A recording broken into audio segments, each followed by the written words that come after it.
পবিত্র ঈদুল ফিতরের পর এখন বিশ্বের মুসলিম অপেক্ষায় আছে পবিত্র ঈদুল আজহা বা কোরবানির ঈদের জন্য। কোরবানির ঈদে মহান আল্লাহর সন্তুষ্টি অর্জনের জন্য পছন্দের পশু কোরবানি করে থাকে ধর্মপ্রাণ মুসলিমগণ। আর তাই কোরবানির ঈদকে সামনে রেখে এরই মধ্যে ঈদের আগাম প্রস্তুতি নিতে কোরবানির ঈদ কবে হবে এ বিষয়ে জানতে চায় অনেকে। দর্শক, আমাদের চ্যানেলে আপনাকে স্বাগতম। এখনও চ্যানেলটি সাবস্ক্রাইব না করে থাকলে প্লিজ চ্যানেলটি সাবস্ক্রাইব করে সাথেই থাকুন।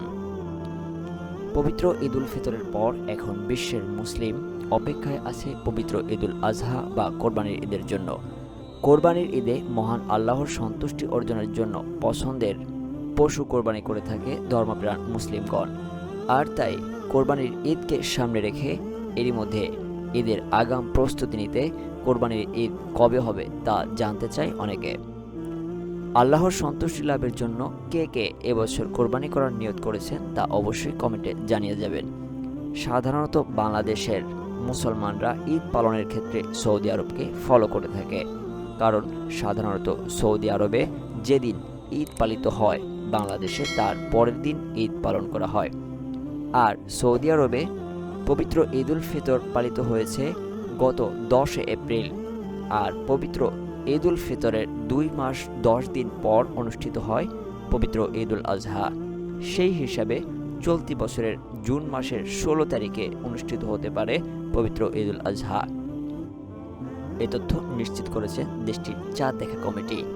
আর এমনটা হলে সৌদি আরবের পরের দিন 17 জুন বাংলাদেশে পালিত হতে পারে পবিত্র ঈদুল আজহা। তবে চাঁদ দেখার উপর নির্ভর করে তারিখ একদিন আগে বা পরে হতে পারে। মুসলিম জাতির পিতা হজরত ইব্রাহিম আলাইহিসসালামকে স্বপ্নে তার প্রিয় জিনিস কোরবানি দেওয়ার নির্দেশ দেন মহান আল্লাহ তাআলা। এরপর তিনি তার প্রিয় পুত্র হজরত ইসমাইল আলাইহিসসালামকে কোরবানি করার সিদ্ধান্ত নেন। এই ঘটনায় মহান আল্লাহ তাআলা খুশি হয়ে যান এবং হজরত ইসমাইল আলাইহিসসালামের পরিবর্তে আল্লাহর নির্দেশে পশু কোরবানি হয়।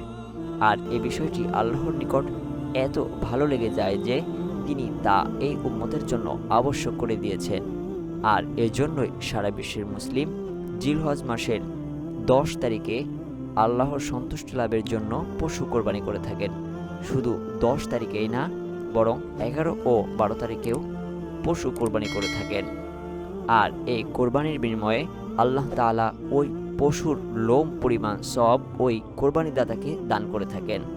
এবছর কে কে কোরবানি দিবেন অবশ্যই কমেন্টে তা জানিয়ে যাবেন। ভিডিওটি ভালো লাগে থাকলে লাইক, কমেন্ট এবং শেয়ার করুন। রাসেল ফেরদৌস, বাগাট অফিসিয়াল।